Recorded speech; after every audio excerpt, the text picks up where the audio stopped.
like sports content creator. Luke, Leia, Spider-Man, Harry Potter, Darth Vader. Collect what you like and take away your cards and crap.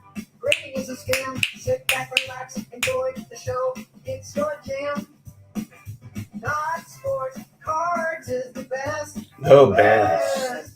Not sports cards is the worst. The worst.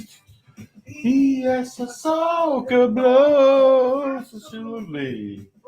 Greatest sports content creator. Leia, Spider-Man, Harry Potter, Darth Vader. Start the show. And away we go. What's going on, folks? Good afternoon, good evening, good zinta, good y'all, whatever it may be where you are. I'm NotSportsCards. Hope you're doing well. Remember, like, subscribe. Maybe I'll do more of this. I said I did a live the other night that I said I was going to do more content. So here I followed through on my threat. The title of this one is, Dear Nat Turner, 5 ways we can improve PSA. There are probably a million. I just decided to, try to shut up a little bit and actually follow through on exact things that I think can be done to make PSA better.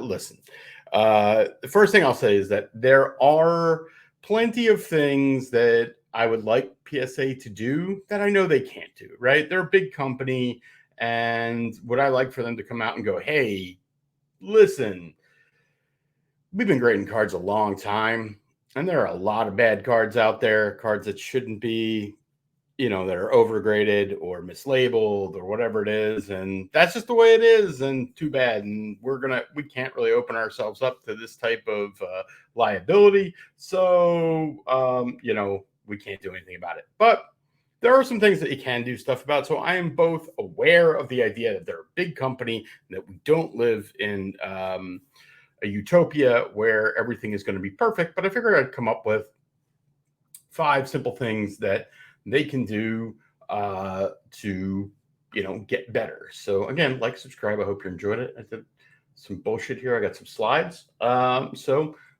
hit that. We're going to get rid of that for a second.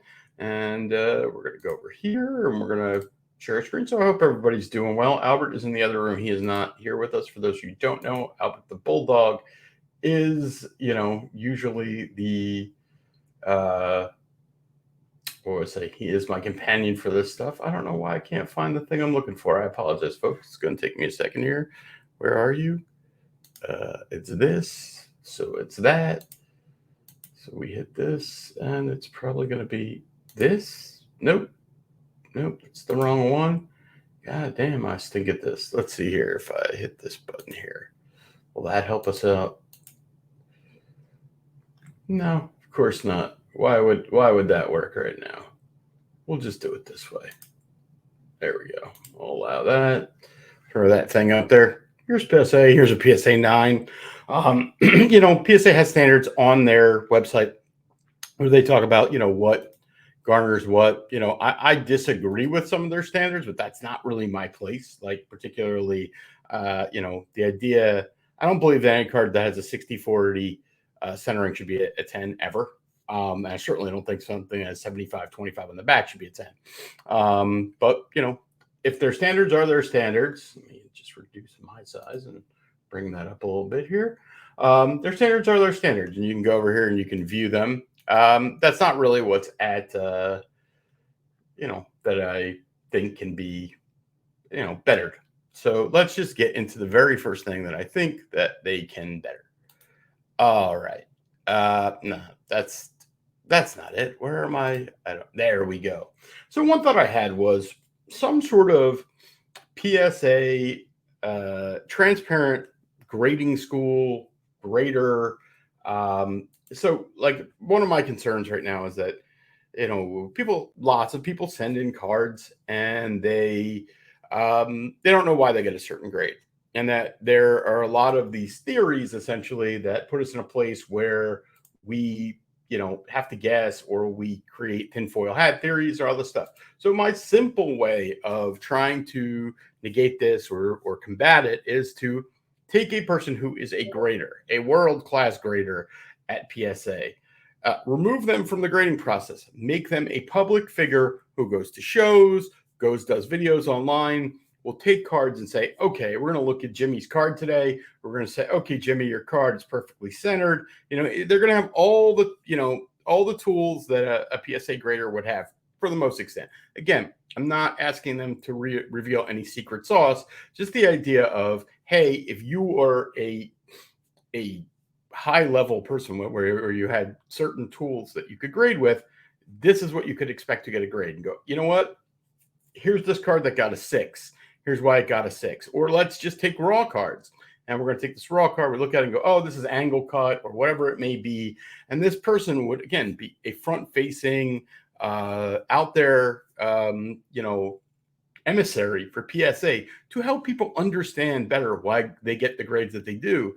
The other thing it would have is it would have a level of transparency where, hey, we would take some, we would do a video, we would take some cards in, then we would send them in, and then we would see how they did, right? To see how well an expert grader would be in getting the right grade, right? I think one, it could teach people how to look at their cards better, and two, it would also,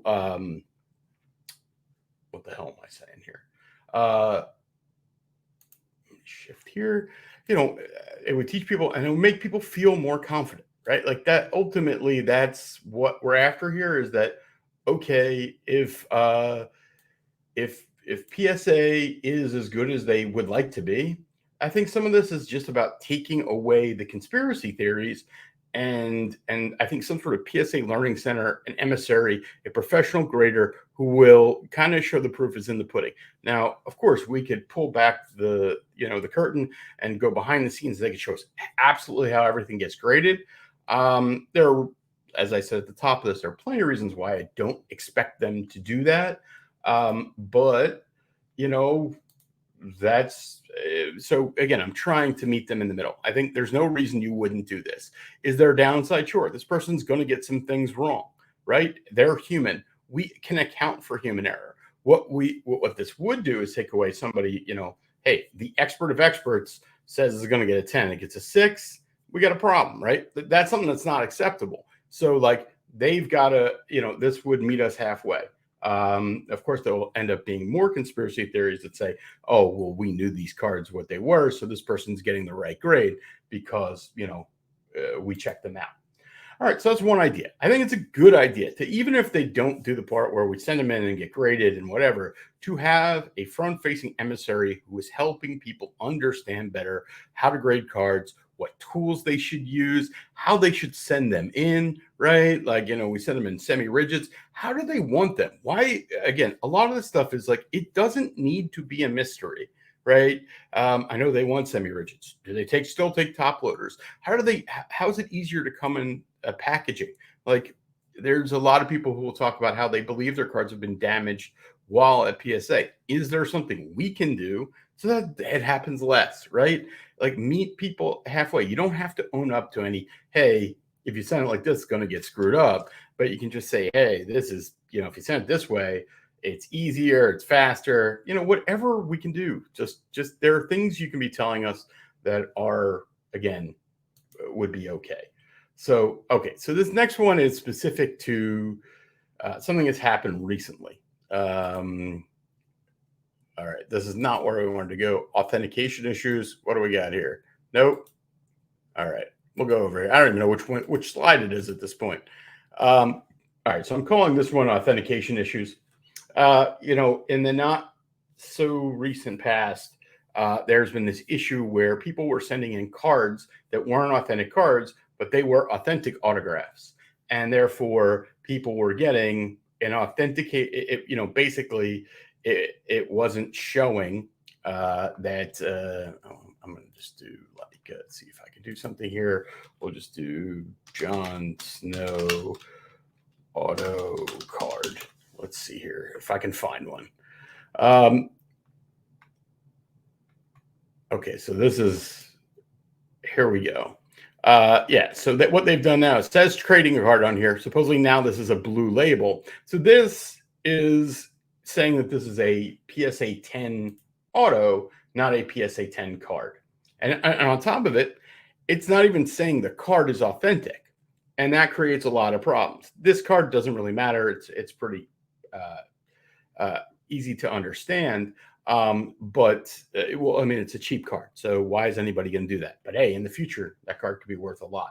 So this is a problem. They changed this to a blue slab. I don't think they should offer anything that allows people to not authenticate the card, right? I just don't think they should allow that. Like, it should be part of the process, like just as plain and simple.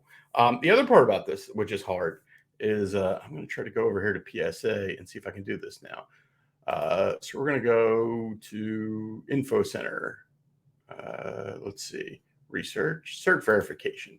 So we're just going to look up that cert that we just saw, right? So what is it? 8512294. I'll never remember it. 8512294. Is that right? I forget something there. Oops. Nope, not the right thing. 8512294. So I mean, there's a reason I'm doing this, which I'm not sure, right? So we're going to verify this. We have found multiple certificates. All right. So first of all, why would there be multiple certificates, right? So we click this one and it says this. I wonder if we go back and we do this and we hit this, what would it say? Yeah, I mean, first off, that's insane that there are. I mean, we're finding more insanity, but okay. So we find that this is authentic. They believe it to be authentic. I apologize, I don't have it up here big enough. But another part of this is we have no population count, right? We don't know about this particular item being how many of these there are. I say this because this particular card or cards like this, there have been 1 or 2 or 3 that come on market every week. So like, it'd be nice to know how many of these were signed, right? Are there 1,000 of these? Did Kit Harington sign 1,000 of these? So to not have a population report and to not authenticate the card just seems like you're setting up a recipe for disaster. Okay. So it's, listen, take it for what it's worth. I just think they should eliminate the idea of providing a service where they are not authenticating the cards, right? It just doesn't make any sense. Like if it's a card, it needs to be authenticated, or say it's not authentic. Like literally say reprint, whatever.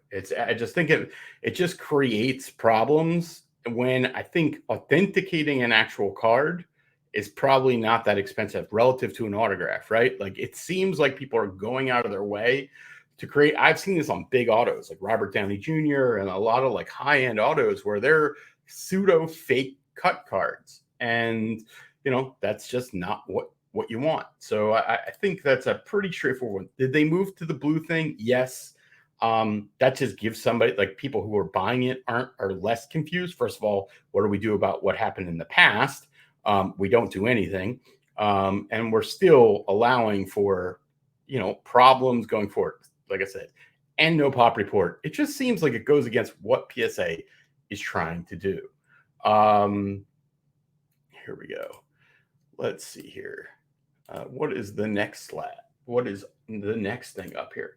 Okay, so the next idea that I have is, it's such a terrible thing, a bounty program, right?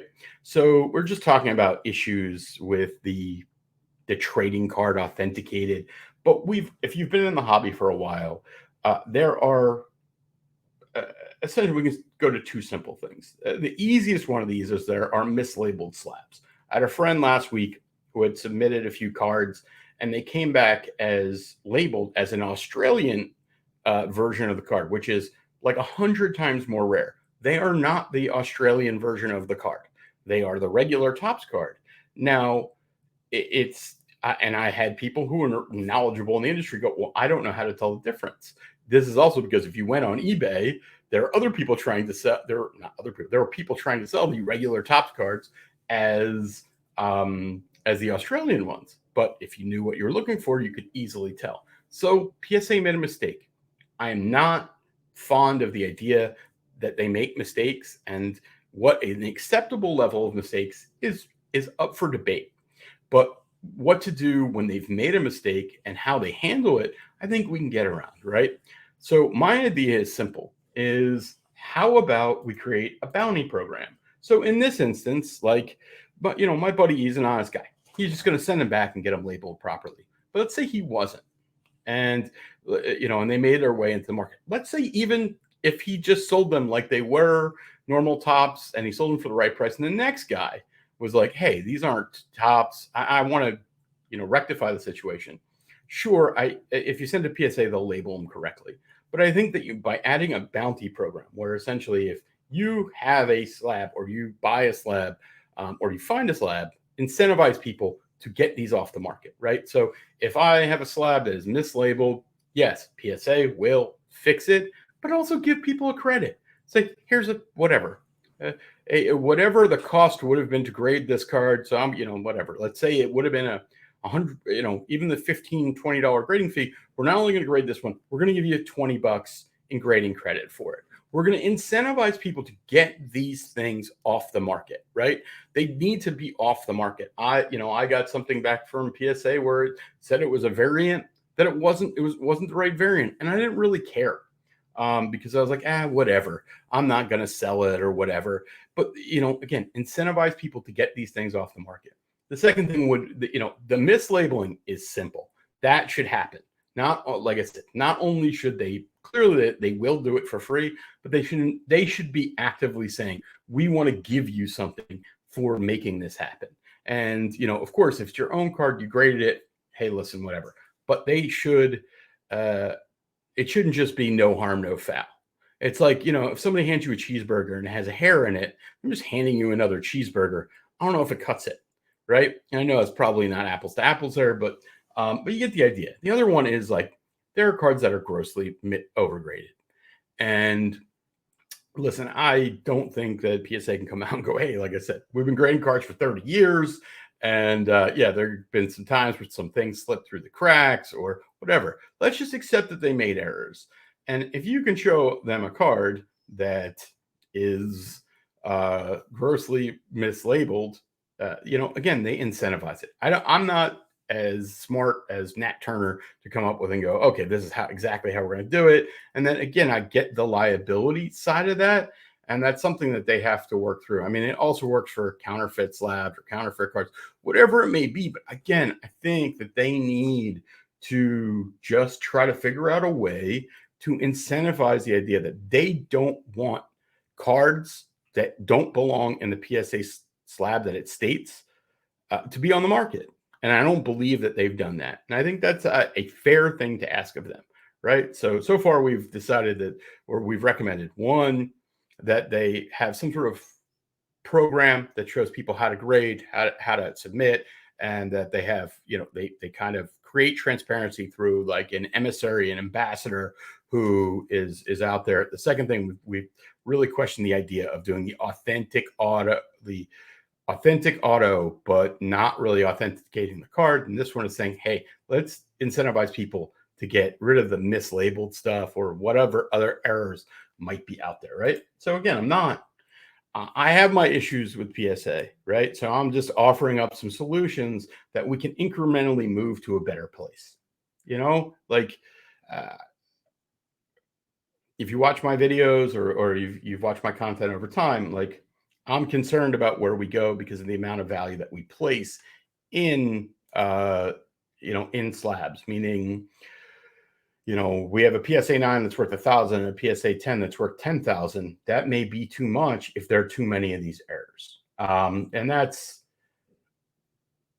that leads into the next one. They're kind of interrelated, which is, and this one, I can tell you, they're not going to do this. All right. So this one, I have to admit that I'm kind of like out there, which is like an error rectification program.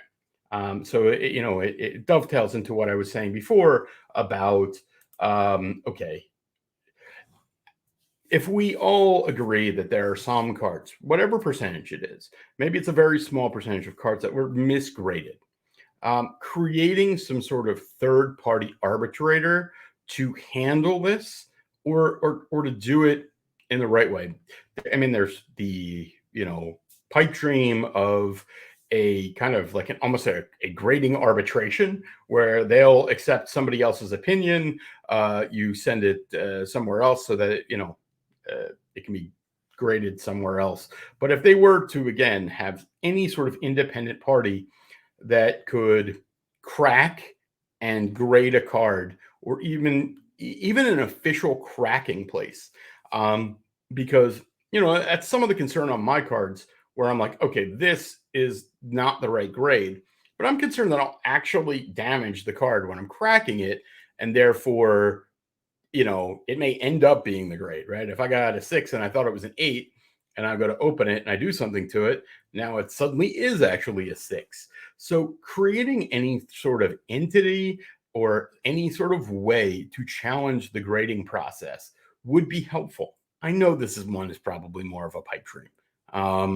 The kind of the standard is now is that people just crack and resubmit, or they'll be like, okay, I'll send it to SGC. Famously, I mean, what really broke my brain was a few months ago, a friend of mine had a Luke Skywalker 1977 SGC or PSA 8.5, cracked it, sent it to SGC, got a 9.5. That's a huge difference. That's kind of the thing we are just talking about, where the card went like almost 10x from one to the other. Now, who was wrong? In that instance, it could have been PSA was a half grade too low and SGC was a half grade too high.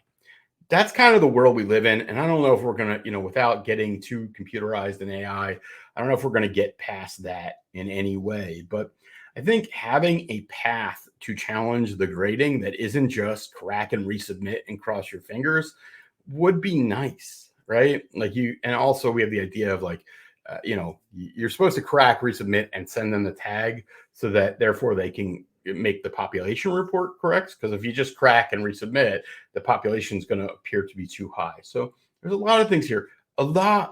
Much of what I'm saying is just about clarifying the right way to do things. Okay. I know that they have said that they clearly take pictures of all the cards.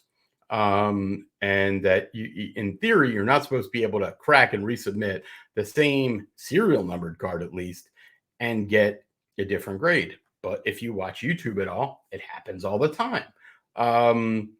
Hey, I mean, is it a revenue source for them? Are they saying basically, hey, 10% of all our revenue is from people who crack and resubmit?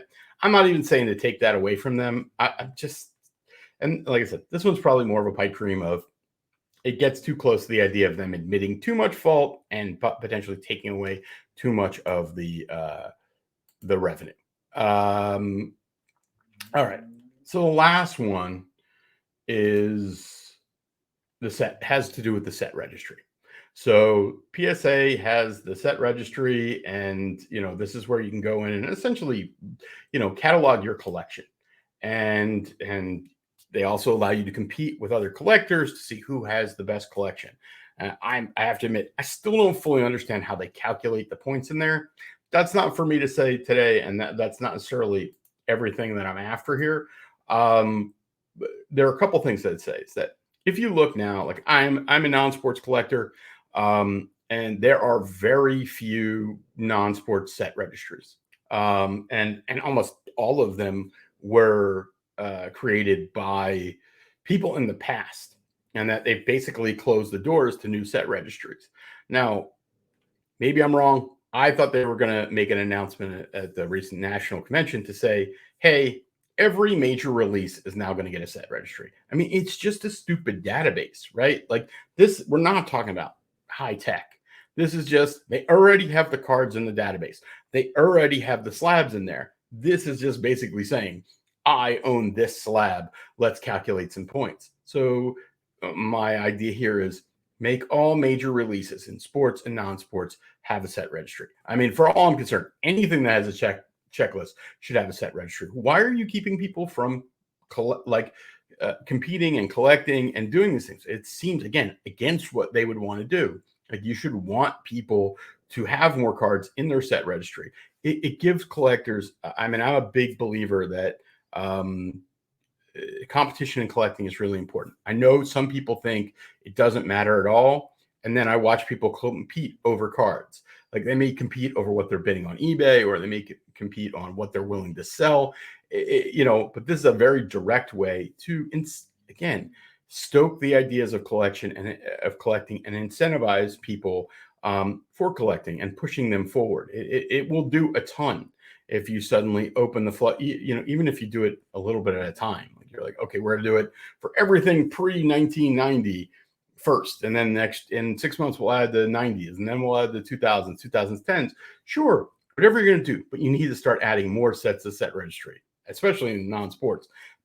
People are losing interest. They are losing interest in collecting. Not everybody, national people are hardcore collectors. We have to give them new reasons. A lot of the reasons were for a while is card price go up, right? I'm going to be, what's the next big thing? That has kind of disappeared a bit, right?